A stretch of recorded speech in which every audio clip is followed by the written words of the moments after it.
اما بعد فاعوذ باللہ من الشیطان الرجیم بسم اللہ الرحمن الرحیم ان اللہ وملائکتہ یصلون علی النبی یا ایھا الذین آمنوا صلوا علیہ وسلموا تسلیما اللہم صل علی سیدنا محمد وعلی آل سیدنا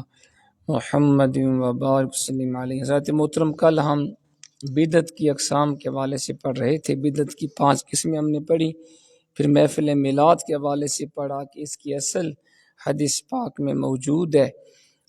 اور بھی سنیں یہی موضوع صحیح بخاری میں یہ روایت موجود ہے کہ نبی پاک علیہ الصلاۃ والسلام کی ولادت باسعادت کی خبر جب ابو لہب کی لونڈی سویبہ نے اسے دی تو اپنے بھتیجے کی ولادت کی خوشخبری سن کر اس نے اپنی لونڈی کو آزاد کر دیا۔ اگرچہ ابو لہب کی موت کفر پر ہوئی اور اس کی مذمت میں پوری سورۃ اللہب نازل ہوئی، لیکن میلاد مصطفیٰ پر اظہار مسرت کی برکت سے ہر سوموار کو اسے پانی کا گھونٹ پلایا جاتا ہے اور اس کے عذاب میں بھی اس روز کمی کر دی جاتی ہے۔ یہ ابو لہب کے بارے میں حافظ الشام شمس الدین محمد بن ناصر نے کیا خوب کہا ہے، فرماتے ہیں جب ایک کافر جس کی مذمت میں پوری سورۃ تبت یدا نازل ہوئی اور جو ہمیشہ کے لیے جہنم میں رہے گا، اس کے بارے میں روایت میں ہے کہ حضور علیہ الصلاۃ والسلام کی ولادت پر اظہار مسرت کی برکت سے ہر سوموار کو اس کے عذاب میں کمی کی جاتی ہے، تو تمہارا کیا خیال ہے اس بندے کے بارے میں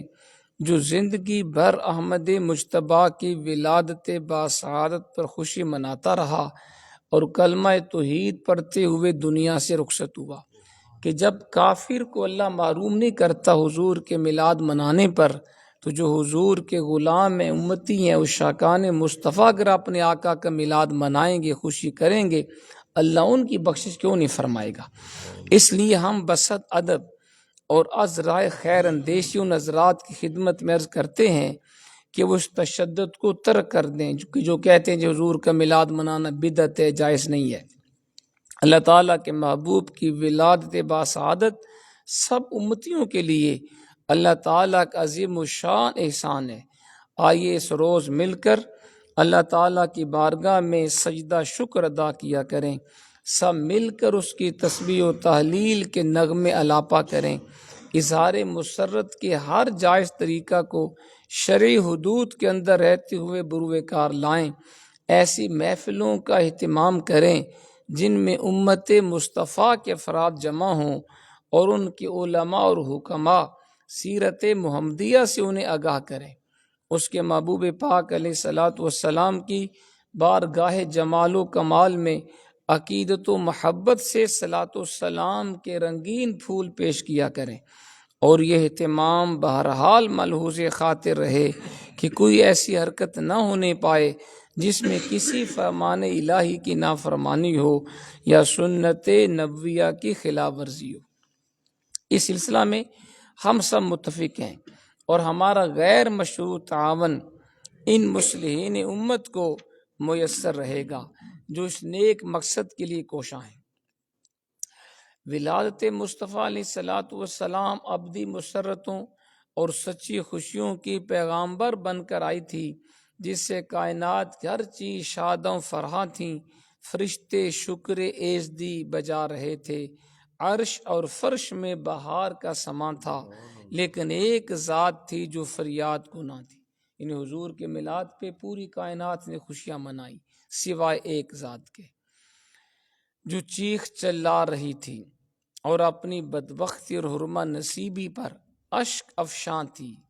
وہ ملعون ابلیس کی ذات تھی۔ صرف ابلیس نے جی اس روز اس نے غم کیا ہے۔ علامہ ابو القاسم السہیلی لکھتے ہیں ابلیس ملعون زندگی میں 4 مرتبہ چیخ مار کر رویا۔ پہلی مرتبہ جب اس کو ملعون قرار دیا گیا، دوسری مرتبہ جب اسے بلندی سے پستی کی طرف دھکیلا گیا، تیسری مرتبہ جب سرکار دو عالم علیہ السلام کی ولادت باسعادت ہوئی، چوتھی مرتبہ جب سورہ فاتحہ نازل ہوئی۔ ان 4 مواقع پر ابلیس رویا ہے اور اس نے غمی کا اظہار کیا ہے۔ اس لیے وہ کسی کا شعر بھی ہے نا نثار تیری چہل پہل پہ ہزار عیدیں ربیع الاول، سوائے ابلیس کے جہاں میں سبھی تو خوشیاں منا رہے ہیں۔ صرف ابلیس خوشی نہیں کرتا، باقی تو کائنات کا ذرہ ذرہ حضور کی آمد پہ خوشی کرتا ہے۔ علامہ ابن کثیر نے بھی علامہ سہیلی کی اس عبارت کو السیرۃ النبویہ میں اسی طرح نقل کیا، اور ابن سید الناس نے عیون اثر میں بھی اس روایت کو بیان کیا۔ علامہ احمد بن زینی دہلان اپنی کتاب السیرۃ النبویہ میں لکھتے ہیں، اکرمہ سے مروی ہے کہ جس روز رسول پاک علیہ الصلاۃ والسلام کی ولادت ہوئی تو ابلیس نے دیکھا کہ آسمان سے تارے گر رہے ہیں۔ اس نے اپنے لشکریوں کو کہا کہ رات وہ پیدا ہوا ہے جو ہمارے نظام کو درہم برہم کر دے گا۔ اس کے لشکریوں نے اسے کہا کہ تم اس کے نزدیک جاؤ اور اسے چھو کر جنون میں مبتلا کر دو۔ جب اس نیت سے حضور علیہ الصلاۃ والسلام کے قریب جانے لگا تو حضرت جبریل امین علیہ السلام نے اسے پاؤں سے ٹھوکر لگائی اور اسے دور ادن میں پھینک دیا۔ تو ابلیس نے حضور کی بچپن میں، حضور کے پیدا ہونے کے بعد آپ کے قریب جا کر حضور کو جادو اور جنون کے اندر مبتلا کرنا چاہا، لیکن رب نے اپنے حبیب کو بچا لیا اور جبریل کے ذریعے اس کو ایسی ٹھوکر ماری گئی کہ وہ دور جا کے گر گیا۔ تو اس لیے شیطان کا حضور صلی اللہ علیہ وسلم پہ کوئی اثر نہیں چل سکتا، بلکہ کائنات کی کوئی شے بھی حضور کا بال بیکا نہیں کر سکتی، کیونکہ فانوس بن کے جس کی حفاظت ہوا کرے وہ شمع کیا بجھے جسے روشن خدا کرے۔ جب قرآن کہتا ہے واللہ یعصمک من الناس، اے حبیب اللہ آپ کا محافظ ہے، اللہ آپ کو لوگوں سے بچائے گا، تو جس ذات کا محافظ اللہ کریم بن جائے پوری کائنات بھی اس کا نقصان نہیں کر سکتی، اسے گزند نہیں پہنچا سکتی۔